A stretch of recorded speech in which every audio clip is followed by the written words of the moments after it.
Hi, my name is Qureshi, and today I will be showing you a very common use case of how you can easily send employee payslips from Fusion HCM to FTP server using Oracle Integration Cloud. So mainly, if you look at the diagram from our use case perspective, the requirement is a client's employees wants a simple request where they can provide their person ID, person details, and all the payslips that they have currently stored within the HCM module. They want that to be extracted to an FTP server, and then they can get all those payslips from that FTP location. So in this case, we are using Oracle Integration Cloud for the integration purposes. Our source application is Fusion HCM, which is storing all the payslips, and our target application is an FTP server. As you may already know, that Oracle Integration Cloud comes with a number of pre-built adapters. These adapters are there for Oracle applications, non-Oracle applications, technology adapters, productivity, and social adapters. So in today's demo, I will be utilizing 3 of the pre-built adapters. One is for HCM Cloud, the other is for FTP server, and the REST adapter as well. Let's start building our integration. In this integration, this is what we will be developing and building end-to-end. But before I start going into Oracle Integration Cloud and start building the integration, there are a couple of things if you are starting on this journey, what I think you should be actually looking at. Number one, HCM Cloud provides a number of REST APIs, right? So if I go to Fusion HCM REST API documentation, I find there is an API for payslips, and within this API, I can see that there is an REST API for get all payslips. And usually this is how I would start, right? I would go to the documentation. I would see, okay, what are the different query parameters? I see there is a queue string. What I can pass over here, I can see I can pass a person ID. Okay, so in my use case, I want to pass that. What's the syntax of that? I can easily see, okay, I need to do Q is equal to maybe person ID is equal to the actual person ID. And within the response, it provides me all the details, right? But my requirement is I need to get the actual physical payslip. So let's go to a tool like Postman and call this REST API. When I call this REST API, providing a person ID, I notice that it gives me all the payslips available for this particular person. And inside there, we have items. And within items, I have something called documents. And documents, I see there are a number of URLs within the links, right? So this is the self URL, there is a canonical parent, but what I'm interested in is the file contents. So this is the URL, which if I'm able to call, I will get this particular payslip. The user that I would be testing, I can see that in my test environment, they have got 3 payslips, right? So mainly within Fusion HCM Cloud, this is the test user that I'm going to test with. And you can see this user has got 3 payslips in HCM Cloud. Okay, how will I build this integration? Now, this is Oracle Integration Cloud homepage. I'm going into projects. And I have a project which I already created, which is, simple location, project HCM payslips.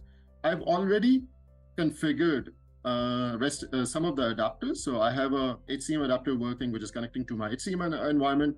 I have an FTP adapter, which is connecting to my FTP environment. And I have a couple of REST connections here. Now, if I want to start creating the integration, I will click on Add, Create. There are 2 modes. I can do a trigger-based integration, application-driven, or schedule. For this, I wanted to create an application-driven. So click on application-driven. Let's give it a name. Employee payslips to FTP.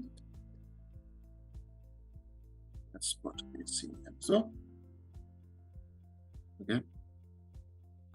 Now that creates the integration. Now the first thing, I need to select a trigger, right? So I am selecting a REST-based trigger because I want someone, I might be able to expose it from an application where a person can enter their person ID, or maybe from a mobile application as a self-service. Basic info, what do you want to call it? Let's call it employee payslips. Next, let's give it a URI. Let's keep it get. Okay, what I can do is I can pass template parameters. For that, I just provide my template parameter as that person ID. I'm not going to configure any other request. Person ID is enough for this use case. I will add a response. This could have been asynchronous, but for my testing purposes, I want to see if that has completed successfully. Request parameter, person ID I know is integer, so I'm changing the data type. Next, and for the payload response, I just want to provide a status. So JSON sample, and let's provide an inline sample. And this would have either success, failure. Okay. Next. So my trigger has been configured. Now, next step, I want to pass this person ID and I want to call that HCM payslip API. So you look at my HCM connection, drop it after trigger. Let's call it get employee payslips. And you can see from an Oracle HCM adapter, there are different options available, like query create, update or delete, subscribe atom feeds, import bulk. For my use case, I want to get or query the payslip, so I will select that. Next, in operations, there are different options, but I want to call one of the REST services. And within the REST services, I want to call the HCM REST services. And it loads all the REST APIs which are available natively from HCM. So I already know that I want to find the Payslips REST API. So I find that, I select that. Now it's loading all the operations available within that. So if you look at the REST API, it has 3 operations: download attachment, get a payslip, get all payslips. And here it is giving me exactly the same option. For my use case, I want to use the get all payslips, so I select that. Next, the get all payslip have different child resources. And in this case, because I want to download the documents, so I will add the child resource documents. And that's how my HCM adapter has been configured successfully. Okay, next, the person ID which is coming over here, I need to pass that to the request. So I will open and edit the mapper.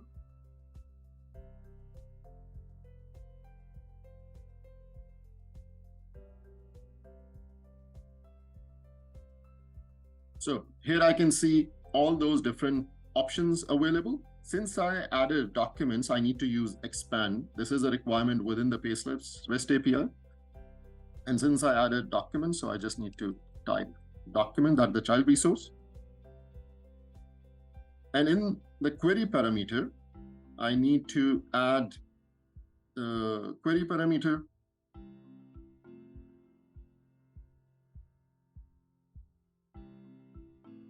So mainly I need to concat person ID is equal to the person ID which is coming from template parameter. So that's the syntax which the REST API documentation tells me.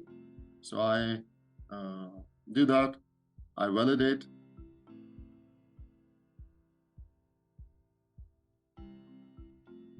And that's successful. So now the person ID that is coming, it goes into get calls the employee payslips and get all the payslips, right? Now the next thing is I need to save these payslips one by one into the FTP server. But before I do that, the user might enter a wrong person ID or might enter a person ID which does not have a payslip, right? So to avoid any kind of errors, I basically can use one of the actions. I just want to check this before I go into the next step. So for that, I will use switch statement, which I'm adding after the invoke employee option. And here you can see there are two routes, right? So what I want to do, I want to create a condition where I can see the get employee payslips response is this, and it has got items. So mainly what I want to see, if it returns items, because this is an array. So let me, like this, yeah. Count items, and the operation is greater than 0. So that means that the response comes and it has at least one item. Then I will go on the path of saving these payslips into the FTP location, right? So that's my condition. And otherwise, that means that the request that I made, it does not have any payslips, right? Then I just want to return a status. So let's complete the otherwise first. And all I need to do at this stage is to return a message back. So I can add a return in this, right? And it gives me a mapper automatically. And you remember in my response, I added a JSON object which, provides the status. So here's the status. Let's add some values here, a message. So I can say something like, again, I'm doing a concat. No payslips exist for the provided person ID. And I can, just bring the person ID that the user entered, right? Just a custom message.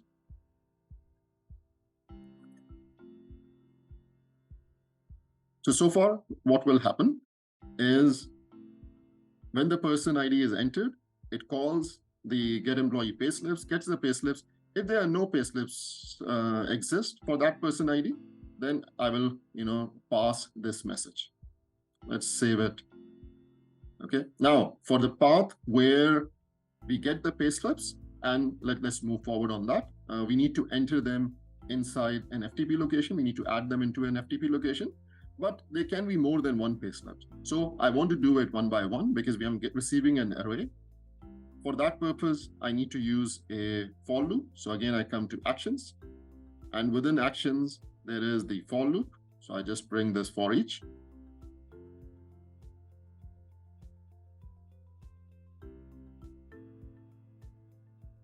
Now to configure the for loop, it asks what is the repeating element.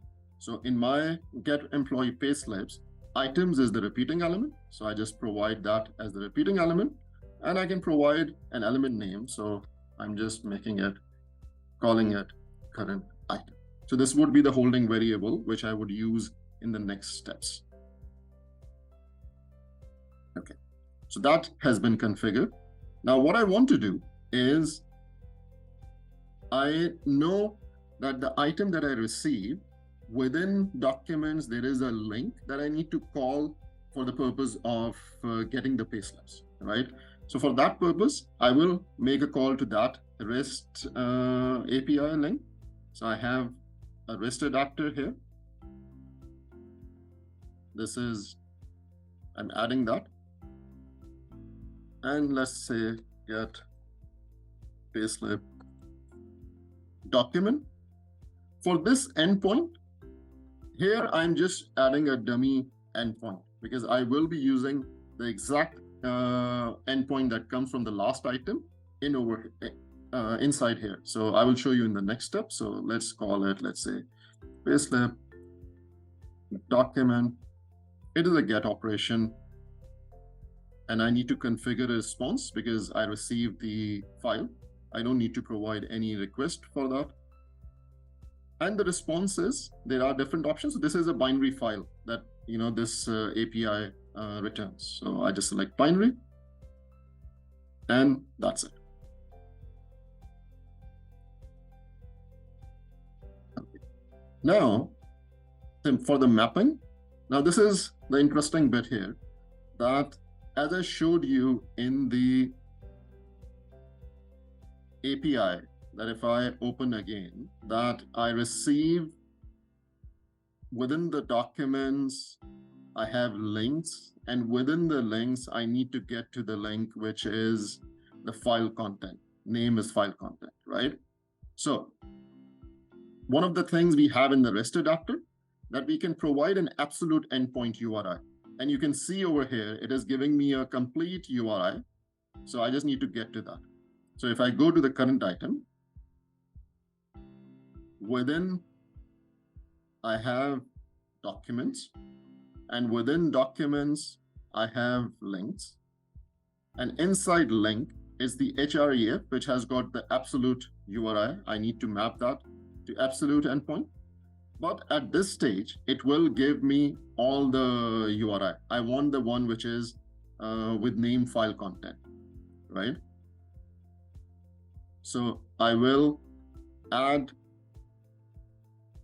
inside links. I will just add this. So that is NS29. That's I can see is the namespace. NS29 name. Right? And what this will do, it will, from the links, it will pick up where the name is file contents, and it will give me the href absolute endpoint for that. So let's validate that.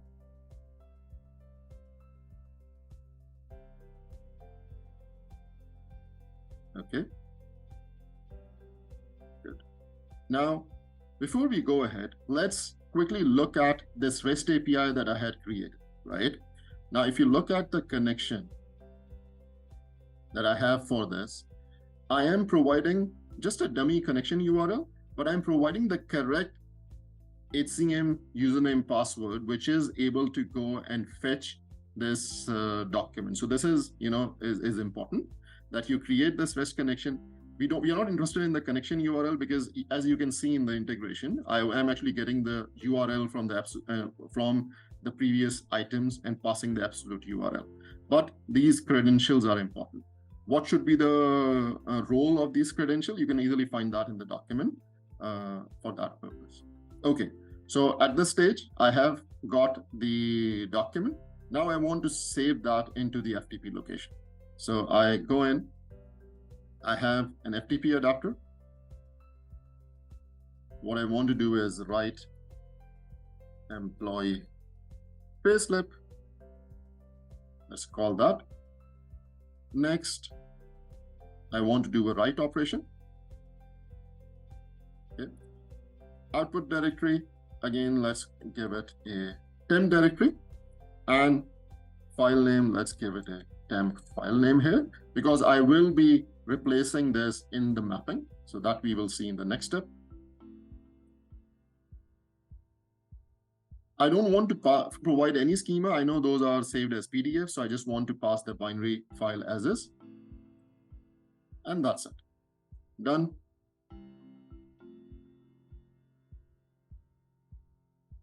Now, I need to provide the mapping, the file coming from this going into the FTP location. So let's edit the mapper.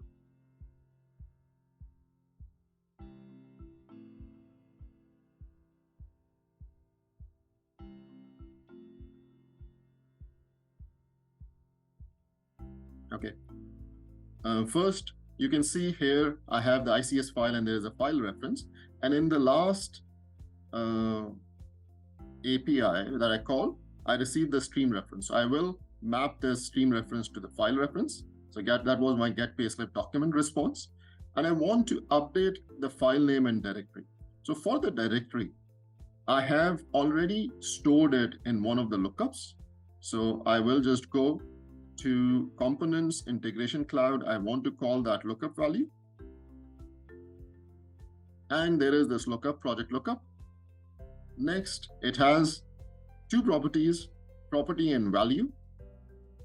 So you can see, it is FTP directory is my property, and it gives the location of the directory where I want this payslips to go.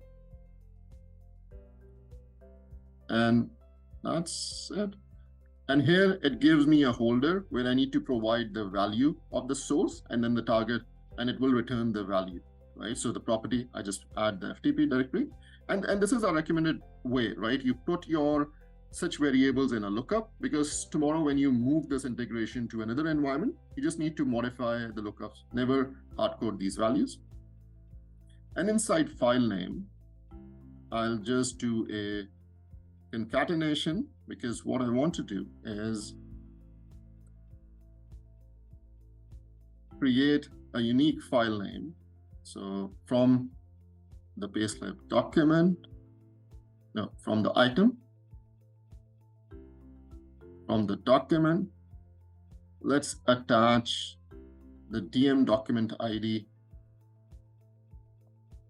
followed by a dash, followed by the file name. I am doing this because in my test environment, all the payslip file names are exactly the same. So I just want to create a unique file name. If in your environment, you have a unique file name for all payslips, you just map the file name directly. Okay.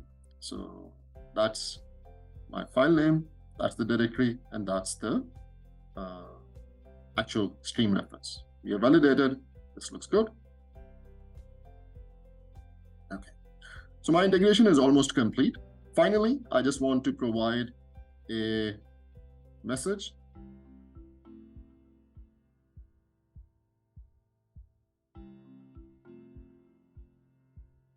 So this is the final response, and I want to keep it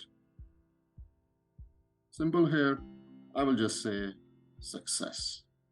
So let's just say success. Validate.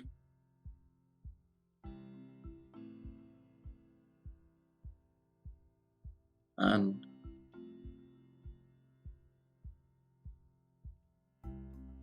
so you can see very quickly, we have been able to develop an integration which gets the person ID, calls the payslips API, get all the payslips and stores them inside an FTP location.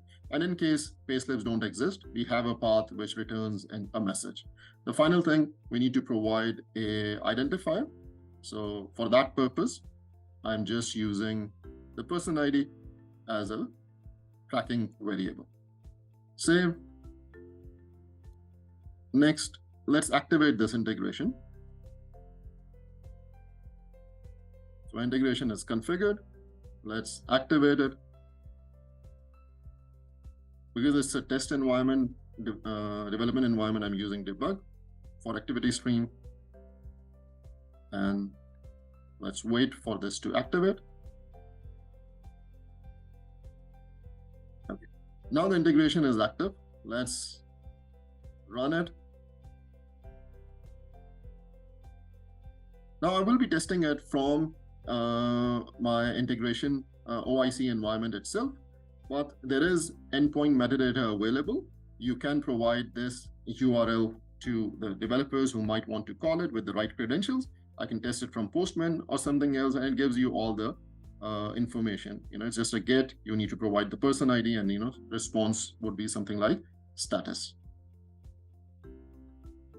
Okay, let's provide a person ID, and this is the FTP location. Let's reconnect the session. Okay, so currently I don't have any payslips here. Run. Okay, I can see that the response says success. So that means I have been able to. This has executed successfully. In the activity stream, I can see there are 3 iterations, because I know for this particular person ID, there are 3 integrations. So if I go to instance ID, I can see how the data flew, right? So it called the employee payslips, and then there was a loop because we have 3 payslips for this particular user. It went into the loop 3 times, and it stored the data inside the FTP location. From the activity stream, step by step, I can see what data was passed at what particular stage, right? And this is the person ID 229. And if I go to the FTP server and I refresh it, I can see that 3 payslips have come over here, and these payslips have come from the HTTP from HCM cloud. Okay. What if I enter an invalid person ID? Let's enter that. Now I know that it gives me a message. No payslip exists for the provided person ID. This is the person ID I provided. And if I go into the activity stream, I can see that it called the invoke get payslips. It did not get any results. So rather than going into this route, it went otherwise, and it provided me the updated message. So in today's session, all I wanted to show and demonstrate to you how easily you can create an integration to call or get payslips from Fusion HCM and then store it into an FTP location. In this, we saw how to use the HCM REST APIs via the adapters. They are available natively. How we can use switch statement to for success and failure path. If we already know, we can handle different scenarios. We used for loop. We used an integration REST API for the absolute path, and we used the FTP adapter for storing the files inside an FTP location. I hope you liked the session. Thank you.